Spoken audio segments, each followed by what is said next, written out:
अब से ठीक 16 घंटे बाद वक्फ पर बड़ा दंगल शुरू होने वाला है। कल देश भर से मुसलमान वक्फ संशोधन बिल के खिलाफ राजधानी दिल्ली में जमा होंगे। यानी 17 मार्च को लाखों मुसलमान दिल्ली घेरेंगे। All India Muslim personal law board ने ये प्रदर्शन वक्फ संशोधन बिल 2024 के खिलाफ बुलाया है, जिसमें मुस्लिमों के अलावा सामाजिक संगठन और तमाम राजनीतिक दलों का भी समर्थन मांगा गया है।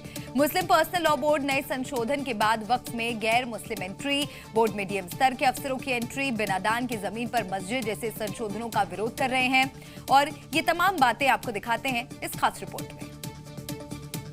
इन्हीं मुद्दों के साथ कल मुसलमान दिल्ली घेरने की तैयारी में हैं। CAA और NRC जैसे प्रोटेस्ट के बाद ये पहला मौका है जब देश भर के मुस्लिम विरोध की आग में कूद रहे हैं। सवाल ये, क्या फिर से दिल्ली में शाहीन बाग पार्ट 2 की तैयारी है?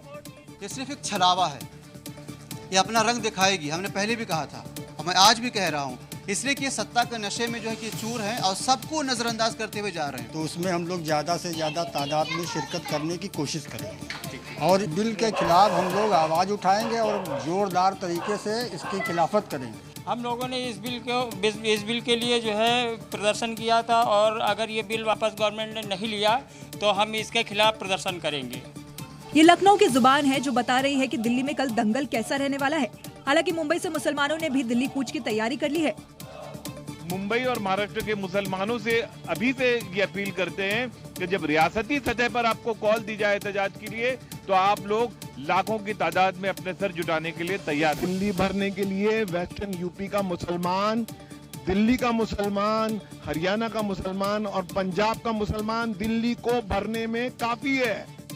दरअसल वक्फ संशोधन बिल को लेकर मुस्लिम पर्सनल लॉ बोर्ड की कई आपत्तियां हैं, जैसे कि गैर मुस्लिमों की एंट्री, वक्फ दावे के लिए दान की जमीन का अनिवार्य होना और ट्रिब्यूनल के फैसले को चुनौती देने का अधिकार जैसे मुद्दे शामिल है। भोपाल से लेकर पटना तक लोग मुस्लिम समुदाय के लोग भड़के हुए हैं और जान लेने या देने का प्लान बना बैठे हैं। हम तो जान देने और लेने पर तैयार है, या तो जान जाएगा या जान रहेगा। शाहीन बाग तो याद ही होगा, कुछ ऐसे ही भड़काऊ बयान, दिलों में भरा जहर और कट्टरता की लहर ने दिल्ली को लहूलुहान कर दिया था। फिर टारगेट पर दिल्ली ही है, लेकिन इस बार CAA NRC मुद्दा नहीं है, मुद्दा वक्फ का है और भाईजान अभी से जान लेने देने की बातें कर रहे हैं। भाई उसके बाद भी हम तो जान देने और लेने पर तैयार है। हम तो हमारे हक के लिए लड़ाई लड़ रहे हैं। ले लेंगे, हिंदुस्तान है, ऐसा मत करिए। जान देने और लेने पे हम हैं। वक्फ की जमीनें मुसलमानों का हक है। भोपाली भाईजान का प्लान कितना खतरनाक है कहने की जरूरत नहीं है, लेकिन पटना वाले चाचा भी कम जहरीले नहीं। विरोध के नाम पर मरने मराने की बातें खौफ पैदा करती है। इमारत शरिया, अदारे शरिया, जमात इस्लामी, मिल्ली काउंसिल, ये तमाम संस्थाओं का आह्वान जिस दिन होगा पूरे देश से जो है मतलब दिल्ली पहुंचेगा और पार्लियामेंट के चारों तरफ हम लोग बैठ करके या तो जान जाएगा या जान रहेगा। जान देने के लिए बात कहाँ से आ रही? बिल्कुल, अब आप जबरदस्ती करोगे। यानी वक्फ के बहाने धर्म के ठेकेदार आम आवाम के दिलों में जहर भरने में कामयाब हो गए। हद तो यह है कि कई मुसलमान वक्फ के मौजूदा और नए स्वरूप को जानते तक नहीं, लेकिन आसमान सिर पर उठाए घूम रहे हैं। भारत सरकार की नीयत के ऊपर खोट लग रही है, बस सिर्फ नीयत पे भरोसा, नीयत पे खोट लग रही है। इसमें उनकी ये प्लानिंग है कि वक्फिया संपत्ति को हम छुड़ा लें। हद कर रहे हो आप, हम विरोध करते हो। आपने किसी मंदिर में अपनी जमीन दान की, अब सरकार आगे ये कहे कि हमारी जमीन है। यानी वक्फ के बहाने जाने ये किस तरह का गुबार निकाला जा रहा है। कोई मोदी से खुन्नस निकाल रहा है, कोई जिंदगी की हताशा को वक्फ के बहाने बयां कर रहा है, जबकि नफरत की ये चाबी भरने वाले चैन से अपने घरों में सो रहे हैं। भले ही वक्फ संशोधन बिल पर प्रदर्शन के बहाने कुछ मुसलमान मरने मारने जान लेने देने की बात कर रहे हों, लेकिन प्रदर्शन पर अब मुसलमानों में भी दो धड़े हो गए हैं। ऑल इंडिया मुस्लिम जमात के राष्ट्रीय अध्यक्ष मौलाना शहाबुद्दीन रजवी बरेलवी ने मुस्लिम पर्सनल लॉ बोर्ड पर मुसलमानों को भड़काने का आरोप लगाया है और ये कहते हुए प्रदर्शन पर सवाल उठा दिया कि रमजान का महीना इबादत का महीना है, धरना प्रदर्शन का नहीं। यानी वक्फ संशोधन बिल भले ही ऑल इंडिया से लाखों मुसलमान दिल्ली कूच की तैयारी में हो, लेकिन एक बात क्लियर हो गई, मुसलमानों का एक बड़ा तबका AIMPLB के खिलाफ खड़ा है, जिनमें एक नाम मौलाना शहाबुद्दीन बरेलवी का भी है। ये मुस्लिम पर्सनल बोर्ड के लोग मुसलमानों को गुमराह कर रहे हैं, उत्तेजना फैला रहे हैं, मुश्तिल कर रहे हैं। मौलाना शहाबुद्दीन यही नहीं रुके, बल्कि उन्होंने रमजान के महीने में सियासी प्रदर्शन पर भी सवाल उठाए और पूछ डाला, दीन धर्म की महीने में सियास खुराफात क्यों?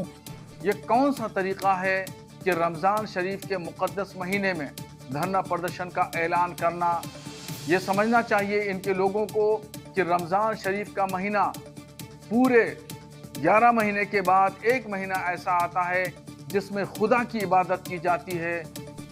वक्फ पर भेड़चाल से अलग अपना नजरिए रखने वाले दूसरे मुस्लिम भी हैं, जिन्हें यकीन है कि संशोधन बिल ना वक्फ के खिलाफ है न मुसलमानों के। हमारे गवर्नमेंट क्यों न हो, वो लोग हम लोगों के लिए खराब नहीं सोच सकते, ये उम्मीद हम नहीं कर सकते हैं कि हमारे लिए, हम लोगों के लिए, मुस्लिम पर्सनल लॉ बोर्ड के लिए कोई गवर्नमेंट गलत सोचेगी, ये ऐसा हम नहीं सोच सकते हैं। कुल मिलाकर दिल्ली में हुंकार से पहले ही मुस्लिमों में दरार पड़ गई है।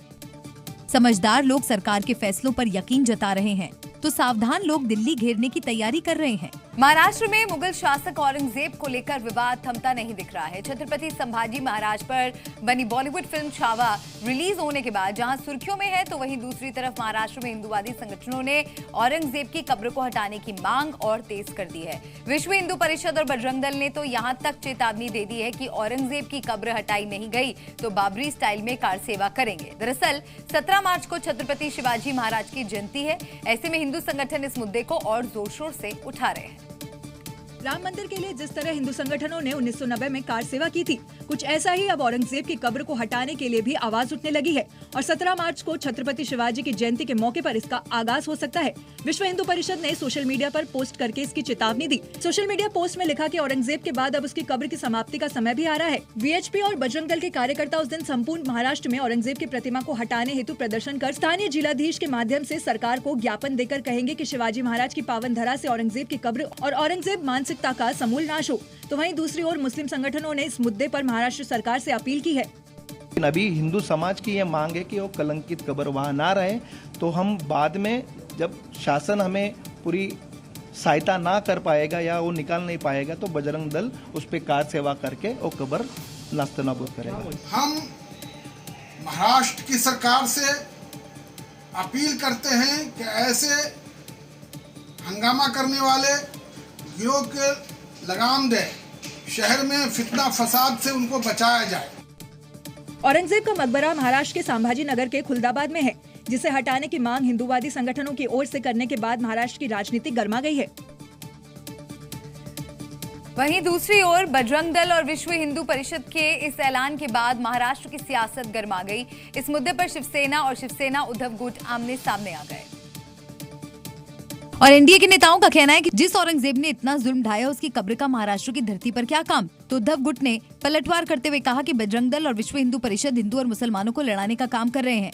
लोग चाहते जो संभाजी महाराज का तकलीफ से उन्होंने मारा है, या तो यहाँ के मंदिर गिराए है, औरतों के ऊपर अत्याचार किए हैं, ये इसका नामो निशान हमारे इसमें काहे की नहीं होना चाहिए। ये सब जुमलेबाजी करते हैं, हिंदू मुसलमान में भेद निर्माण करने का ट्राई करते हैं। इसका परिणाम मुसलमानों को भी और हिंदुओं को भी भुगतना पड़ता है। महाराष्ट्र विधानसभा के बजट सत्र में भी औरंगजेब का मुद्दा खूब उठा था। खुद मुख्यमंत्री देवेंद्र फडणवीस औरंगजेब की कब्र के मुद्दे पर बोले थे और कहा था कि हमें भी लगता है औरंगजेब की कब्र हटाई जाए। कांग्रेस राज में कब्र को एएसआई संरक्षण मिला, कुछ चीजें कानूनी तौर पर करनी पड़ती हैं। गुजरात में भारत पाकिस्तान बॉर्डर से आरएसएस के पथ संचालन की शानदार तस्वीरें सामने आई हैं। आरएसएस ने इसे सीमा संघोष नाम दिया है। उधर प्रधानमंत्री मोदी ने एक कार्यक्रम में ये कहा कि मेरा सौभाग्य है कि संघ से मुझे संस्कार मिले। सबसे पहले ये तस्वीर देखिए। बॉर्डर पर आरएसएस स्वयं सेवकों की ये कदम ताल बेहद अनोखी है, क्योंकि जिस जगह पर स्वयं सेवक पथ संचालन कर रहे हैं वो कोई आम जगह नहीं बल्कि पाकिस्तान बॉर्डर से सटा इलाका है। सीमा घोष नाम से आयोजित इस कार्यक्रम में हजारों की संख्या में स्वयं सेवक शामिल हुए और बैंड की धुन पर अनुशासन और प्रशिक्षण कौशल का प्रदर्शन किया।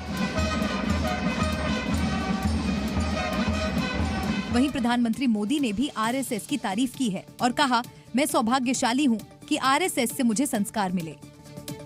पाकिस्तान के बलूचिस्तान में एक बार फिर पाकिस्तानी सेना के काफिले पर बड़ा हमला हुआ है। रिपोर्ट के मुताबिक बलूचिस्तान के नौशकी जिले में एक आत्मघाती हमले में काफिले को निशाना बनाया गया और उसके बाद भारी गोलीबारी की गई, जिसमें कम से कम 11 लोगों की मौत हो गई। हालांकि बीएलए का दावा है कि 90 सैनिकों की मौत हुई है।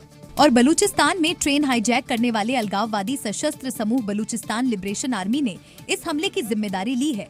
अलगाववादी आतंकवादियों ने विस्फोटकों से लदी गाड़ी को पाकिस्तानी अर्धसैनिक बलों के काफिले से भिड़ा दिया, जिससे बस के परखच्चे उड़ गए और बस के अंदर की तस्वीर तो और भी भयावह थी। जली हुई वर्दियां और सामान पूरे बस में बिखरा पड़ा था। लेकिन जिस तरह से इस घटना को अंजाम दिया गया है, उससे ऐसा लगता है कि मरने वालों की संख्या बहुत ज्यादा है। आत्मघाती हमलावरों ने एक बस को निशाना बनाया और उसके बाद दूसरी बस पर गोलीबारी की। काफिले में 13 बसें थीं, जिनमें से एक आत्मघाती हमले में पूरी तरह नष्ट हो गई। एक सप्ताह के भीतर बलूच विद्रोहियों का ये दूसरा बड़ा हमला है। इसके पहले मंगलवार को BLI ने क्वेटा से पेशावर जाने वाली जाफर एक्सप्रेस ट्रेन को हाईजैक कर लिया था, जिसमें 450 से ज्यादा यात्री सवार थे। होली के दिन आरजेडी नेता तेजप्रताप यादव को रंगबाजी करना भारी पड़ गया। बिना हेलमेट की स्कूटी चलाने पर पुलिस ने उन्हें चालान भेज दिया, तो वहीं वर्दी में डांस करने वाले पुलिसकर्मी को उनकी सुरक्षा ड्यूटी से हटा दिया गया। कभी पुलिसकर्मी से डांस तो कभी बिना हेलमेट की स्कूटी पर सवार। होली के दिन बिहार में आरजेडी नेता तेजप्रताप यादव काफी सुर्खियों में रहे। अब ये तस्वीर देखिए, आगे आगे तेजप्रताप यादव, पीछे उनके साथी। मौका था होली का तो स्कूटी पर सवार होकर तेजप्रताप यादव सीएम आवास की तरफ निकल पड़े। सभी पर होली का खुमार चढ़ा हुआ था। इस दौरान तेजप्रताप यादव और उनके समर्थकों ने सड़कों पर जमकर हुड़दंग मचाया। सीएम आवास के पास गुजरते हुए सीएम नीतीश कुमार पर भी तंज कसा, लेकिन बिना हेलमेट की स्कूटी पर सवार होकर फर्राटे भरना आरजेडी नेता तेजप्रताप यादव को भारी पड़ गया। पुलिस प्रशासन ने तेजप्रताप यादव को 4000 का चालान भेजा है। स्कूटी का इंश्योरेंस और प्रदूषण दोनों फेल है, तत्पश्चात स्कूटी के इंश्योरेंस, प्रदूषण एवं बिना हेलमेट के वाहन का परिचालन करने के आरोप में कुल 4000 रुपये की समन की कार्रवाई की गई। जिस स्कूटी पर तेजप्रताप बिना हेलमेट के सवार थे, उसका पोल्यूशन भी नहीं था, स्कूटी का इंश्योरेंस भी नहीं था और ऊपर से बिना हेलमेट के सवारी तेजप्रताप यादव को भारी पड़ गई। इससे पहले अपने आवास पर तेजप्रताप यादव ने उनकी सुरक्षा में लगे पुलिसकर्मी को भी डांस नहीं करने पर सस्पेंड करने की धमकी दी थी।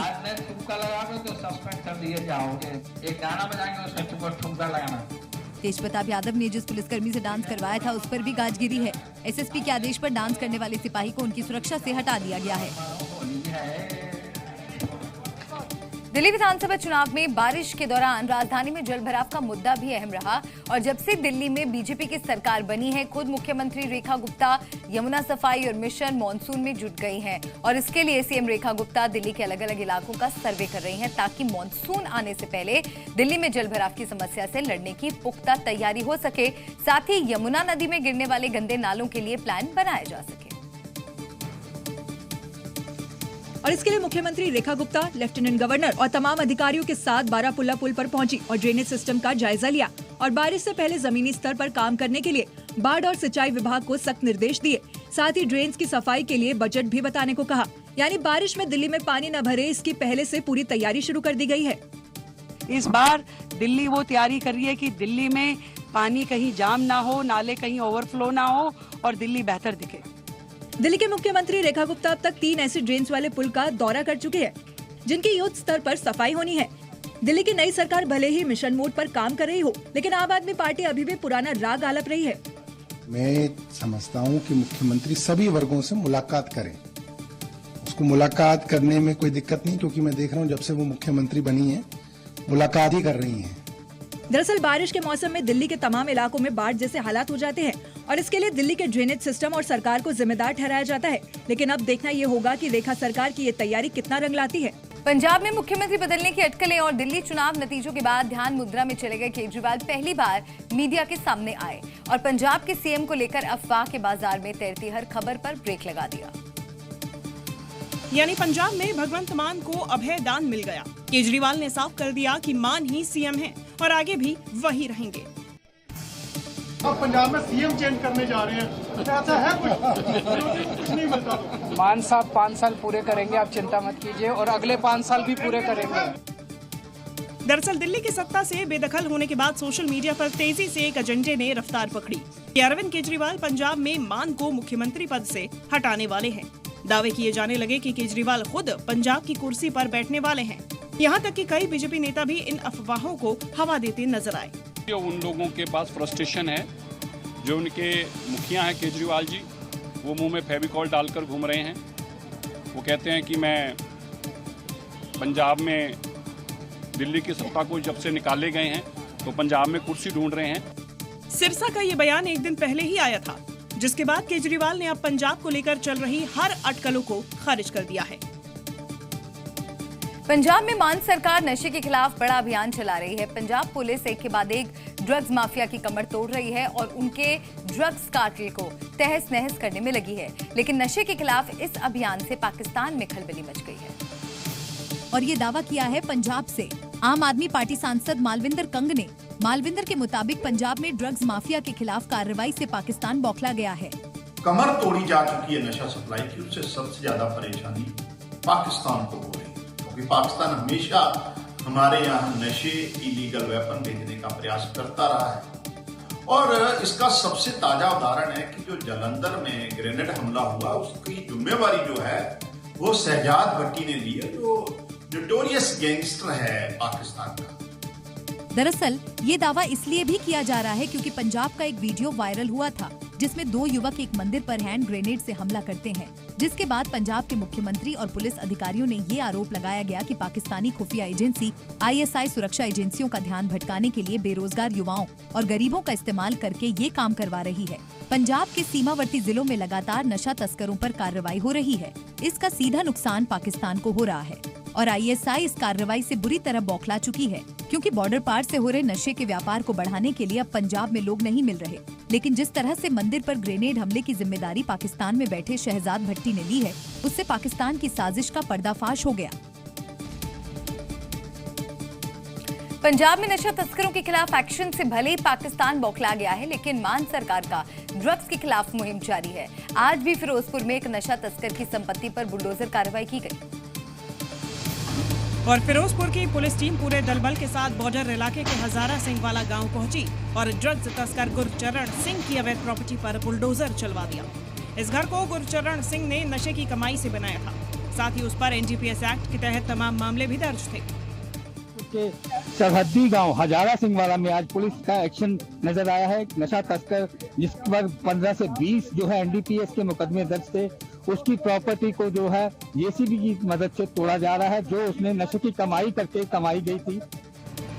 पुलिस के मुताबिक आरोपी मोस्ट वांटेड ड्रग्स तस्कर है, जिसके पास से भारी मात्रा में हेरोइन जब्त की गई थी, जिसके बाद पुलिस और प्रशासन ने मिलकर उसकी संपत्ति पर ये कार्रवाई की। गुरचरण सिंह उर्फ चन्नी पुत्र सुरजीत सिंह वासी चुगे हजारा एक ਸਮਗਲਰ है, ਨੋਟਡ ਸਮਗਲਰ है, ਜਿਹਦੇ ਜਿਹੜਾ ਕਿ 25 किलो हेरोइन दी खेप लियाਉਂਦਾ ਹੋਇਆ ਫੜਿਆ ਗਿਆ ਸੀ। पंजाब में होला मोहल्ला का पर्व की धूम नजर आ रही है। लगातार 3 दिन तक चलने वाले इस पर्व में सिख समुदाय के लोगों ने बढ़ चढ़कर हिस्सा लिया। गुरुद्वारों में कीर्तन भजन के साथ साथ सिखों ने गजब करतब दिखाए। पंजाब का होला मोहल्ला आयोजन सिख समुदाय के लिए विशेष महत्व रखता है। इस पर्व में लाखों श्रद्धालु देश विदेश से पहुंचते हैं। होला मोहल्ला के पर्व पर आनंदपुर साहिब की सड़कों पर श्रद्धालुओं की भारी भीड़ देखने को मिली। आनंदपुर साहिब में आयोजित इस होला मोहल्ला में सिख समुदाय के लोगों ने अपनी कला का प्रदर्शन किया। जरा इन तस्वीरों को देखिए। हवा की रफ्तार की तरह तेज दौड़ने वाले इन घोड़ों पर सवार होगा निहंग सिखों ने शानदार करतब दिखाए। घोड़ों की पीठ पर सवार होकर ऐसा करतब दिखाना हर किसी के बस की बात नहीं है। ये तस्वीरें जितनी रोमांचकारी हैं, उतनी ही खतरनाक भी, क्योंकि अगर थोड़ा भी बैलेंस बिगड़ा तो कुछ भी हो सकता है। यूपी के संभल की विवादित जामा मस्जिद, जिसकी रंगाई पुताई को लेकर काफी दिनों से बहस चल रही थी, अब कथित जामा मस्जिद पर चढ़ने वाले रंग पर सस्पेंस भी खत्म हो गया है।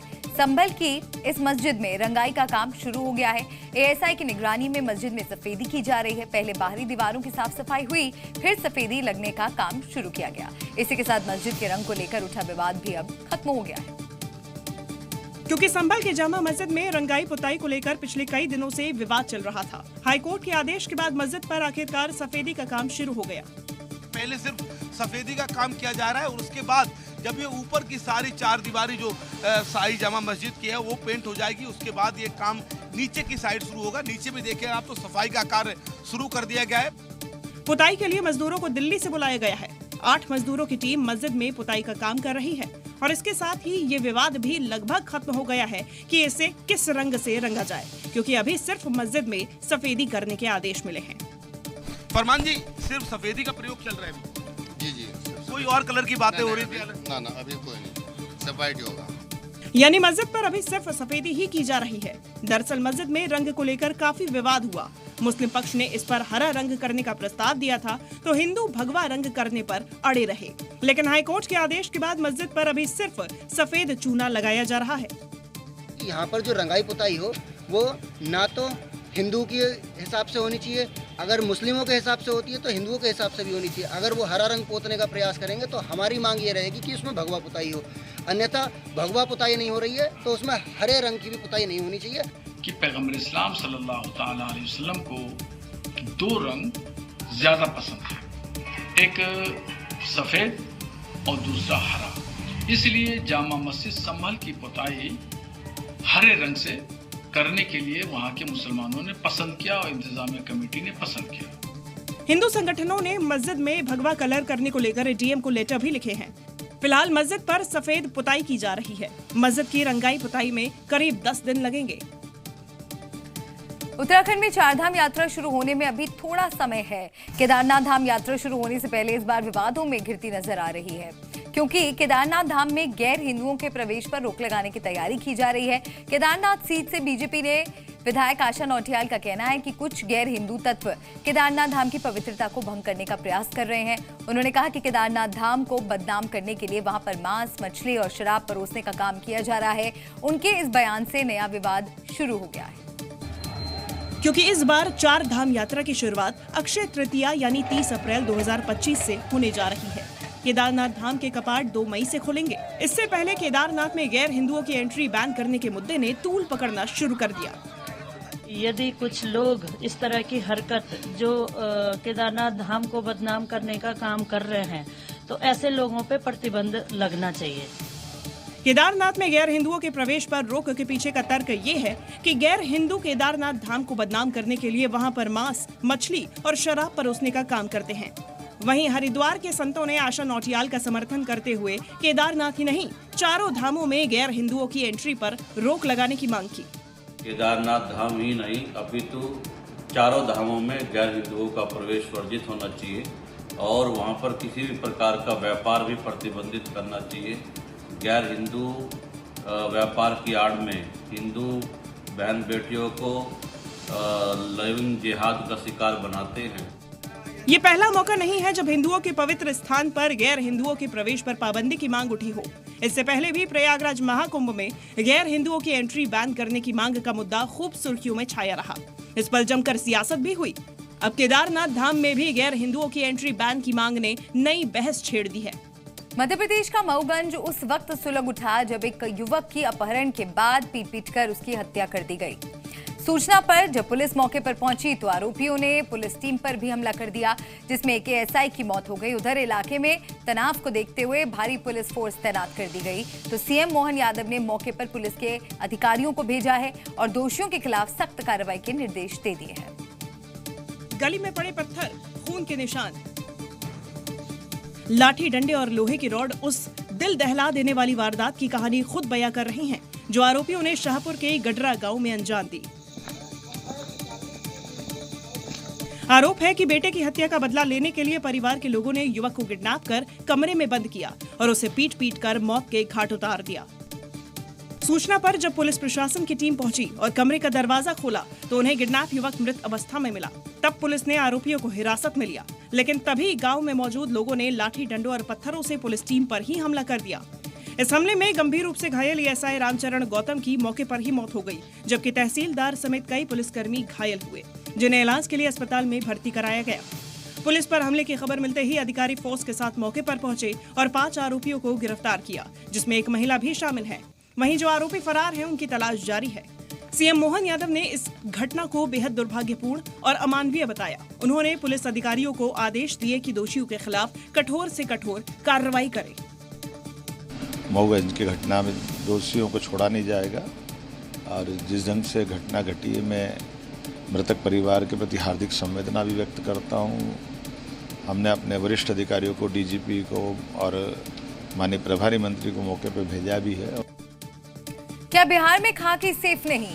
ये सवाल अब इस वजह से उठ रहा है क्योंकि अररिया मुंगेर के बाद अब भागलपुर में विवाद सुलझाने गए पुलिसकर्मियों पर भीड़ ने पथराव कर दिया, जिससे कानून व्यवस्था पर कई गंभीर सवाल खड़े हो रहे हैं। और इन्हें देखकर ऐसा लग रहा है कि क्या बिहार में पुलिस का इकबाल खत्म हो गया है, जिससे ये चिंता बढ़ गई है कि जब कानून के रखवाले ही सुरक्षित नहीं तो आम जनता की सुरक्षा कैसे सुनिश्चित होगी।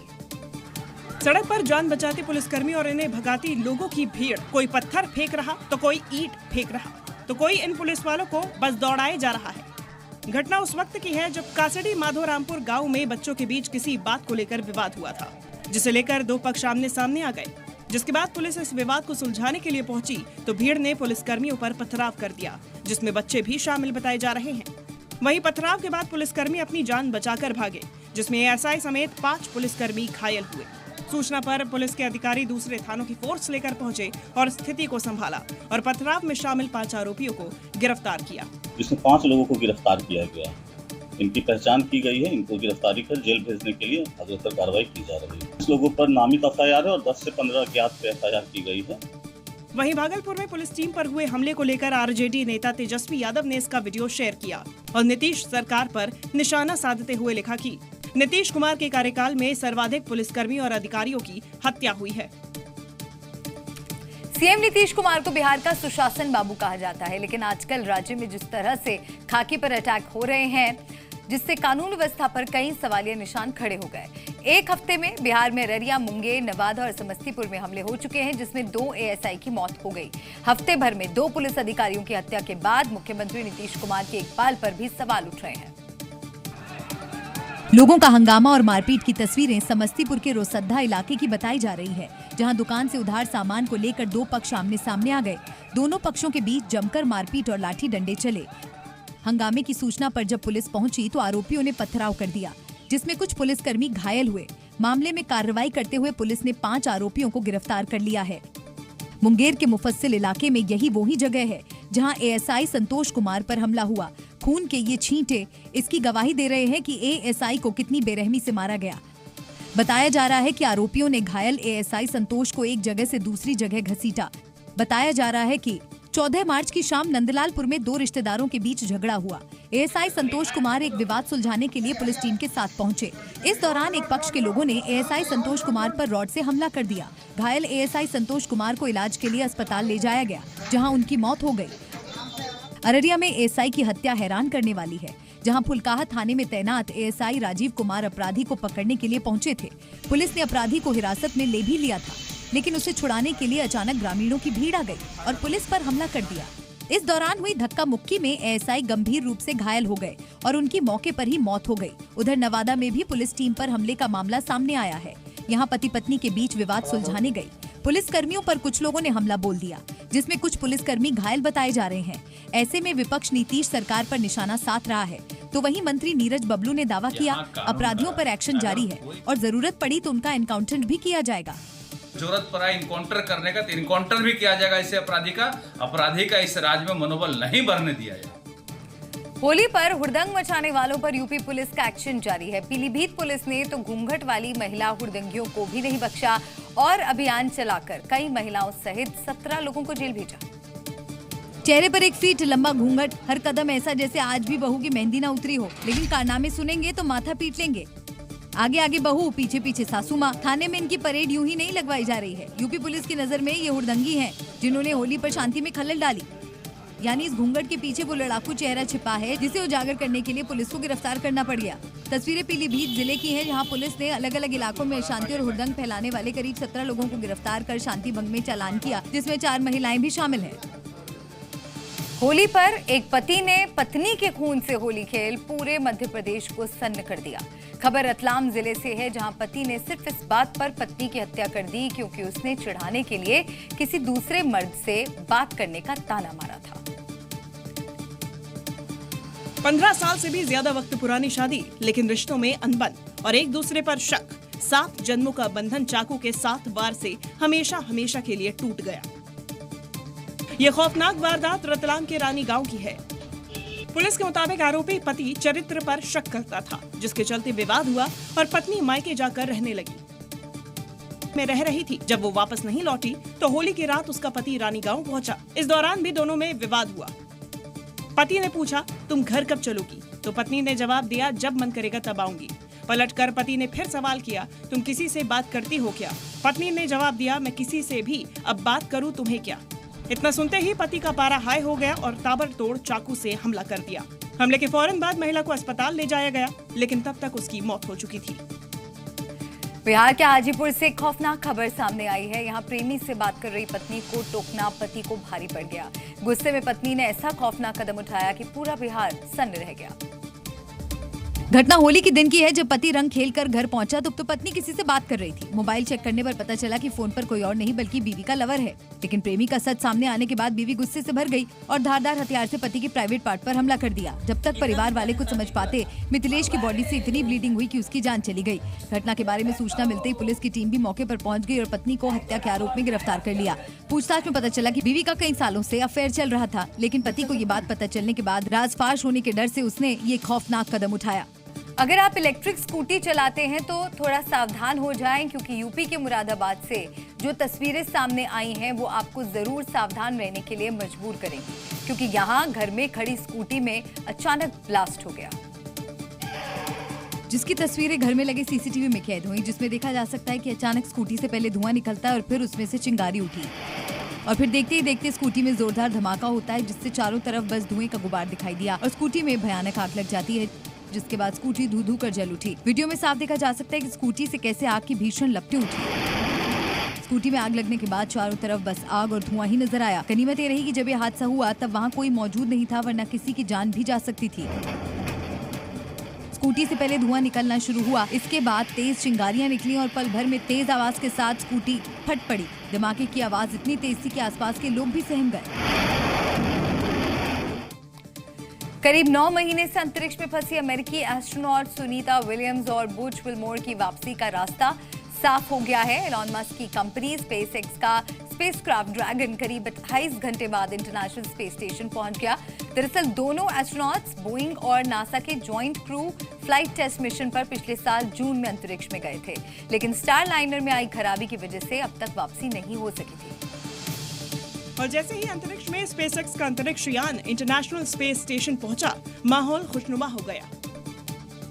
सुनीता विलियम्स ने धरती से आए अपने सहयोगियों को गले लगा लिया और धरती पर वापसी की उम्मीदों से खुशी इतनी थी कि सुनीता विलियम्स स्पेसक्राफ्ट में डांस करती नजर आई। उनके साथ साथ दूसरे साथी भी अंतरिक्ष में खुशी से झूमते दिखाई दिए। सुनीता विलियम्स अपने सहयोगी बुच विल्मोर के साथ अंतरिक्ष में 9 महीने से हैं, लेकिन अब 19 मार्च को उनकी धरती पर वापसी होगी। Crew 10 has had a great journey up here, about 28 hours to get back up to the space station, and I cannot tell you the immense joy of our crew when we looked out the window and we saw the space station for the first time. हालांकि इतने लंबे समय तक अंतरिक्ष में गुरुत्वाकर्षण के बिना रहने के कारण उनके शरीर पर इसका असर पड़ सकता है। वैज्ञानिकों के मुताबिक सुनीता विलियम्स बेबी फीट नामक समस्या से जूझ सकती हैं, जिससे उनके पैरों की संरचना प्रभावित हो सकती है। आपने टाइगर को देखकर पब्लिक को भागते देखा होगा, लेकिन यूपी के पीलीभीत यानी टाइगर रिजर्व से सटे इलाके में पब्लिक को देखकर टाइगर दुम दबाकर भागता नजर आया। खेत के बीचों बीच जंगल का सबसे खूंखार शिकारी बेखौफ घूम रहा है और उसके पीछे खड़ी है गांव वालों की भीड़। ये भीड़ भी बेखौफ नजर आ रही है, क्योंकि टाइगर को ललकारने के लिए शेर जैसे कलेजे की जरूरत होती है। आगे आगे टाइगर मस्ती में चल रहा है और पीछे पीछे भीड़ शोर कर रही है। यकीन मानिए, टाइगर अगर एक बार घूम पड़ता तो न जाने कितने लोग खेत में ही गुलाटी मारते नजर आते। हालांकि गांव वालों ने हिम्मत दिखाई और टाइगर को ललकारते हुए जंगल की ओर खदेड़ना शुरू कर दिया। टाइगर भीड़ देखकर डरा तो नहीं, लेकिन पलटवार भी नहीं किया और अपनी मस्ती में चलते हुए जंगल की ओर लौट गया। दरअसल टाइगर रिजर्व से सटे इन इलाकों में आए दिन टाइगर गांवों में घुसते रहते हैं, जिससे आम लोगों का डर भी अब कम हो गया है। यूपी के उन्नाव में होली के दिन तनाव का माहौल बन गया। यहाँ मुस्लिम समुदाय के एक शख्स की मौत के बाद लोग आंदोलन पर उतर आए। परिजनों ने जबरदस्ती रंग लगाने के साथ पीट कर हत्या करने का आरोप लगाया, जिसके बाद उन्नाव की सड़कों पर लोग इस हत्या के विरोध में उतर आए और नारेबाजी शुरू कर दी। मोहम्मद शरीफ की मौत के बाद से बड़ी तादाद में लोग आंदोलन पर उतारू हो गए और मजहबी नारे लगाने लगे। हजारों की संख्या में लोग मोबाइल टॉर्च से रोशनी और नारेबाजी और हंगामा करते रहे। सड़क पर सिर्फ लोगों का हुजूम दिखाई दिया। काफी देर तक लोग बवाल करते रहे। सूचना मिलने के बाद मौके पर पुलिस पहुंची और काफी मशक्कत के बाद लोगों को शांत कराया गया। मामला उन्नाव के कोतवाली सदर थाना क्षेत्र का है, जहां रंग खेलने के दौरान रास्ते से गुजरते समय 55 साल के शरीफ नाम के शख्स की संदिग्ध परिस्थितियों में मौत हो गई। मृतक के परिजनों ने इसे हत्या बताया, जिसके बाद हंगामा मच गया। मारपीट हुई, उनको मारा गया, उनको खींचा गया, उनके साथ बदतमीजी करी गई। लेकिन मौके पर पहुंची योगी पुलिस की सूझबूझ से माहौल किसी तरह शांत हुआ और पूरे इलाके में भारी पुलिस बल को तैनात कर दिया गया। कहते हैं एकता में शक्ति है, यानी हर परिस्थिति में एकजुट रहना। अगर एकता होगी तो बड़ी से बड़ी चुनौती से निपटा जा सकता है। ऐसी ही कुछ तस्वीरें वायरल हो रही हैं, जिसे देखकर आप भी हैरान हो जाएंगे। खड़ी चढ़ाई और भारी भरकम जीप। खाई से इस जीप को निकालने के लिए क्रेन नहीं, बल्कि ये बाहुबली ही काफी है। कहते हैं एकता में शक्ति होती है, और इस कहावत को सच साबित किया है इन लोगों ने। तस्वीरों में आप देख सकते हैं एक जीप खाई की खड़ी चढ़ाई पर है और इस जीप को खाई से निकालने के लिए इन लोगों ने रस्सी का सहारा लिया और फिर रस्सी के सहारे कई फीट गहरी खाई में गिरी इस जीप को ऊपर खींच लिया। जीप को खींचने के दौरान लोग कुछ गा भी रहे हैं और लोगों का हौसला बढ़ा रहे हैं। कई देर जोर लगाने के बाद इस जीप को खाई से ऊपर सड़क पर खींच लिया। वायरल वीडियो कश्मीर का बताया जा रहा है। इन तस्वीरों को जिसने भी देखा उसने बस यही कहा, कश्मीर के बाहुबली। इस वीडियो ने यह भी साबित कर दिया कि अगर आप में एकता है तो आप किसी भी चुनौतियों से लड़ सकते हैं, किसी भी परिस्थितियों से निपट सकते हो।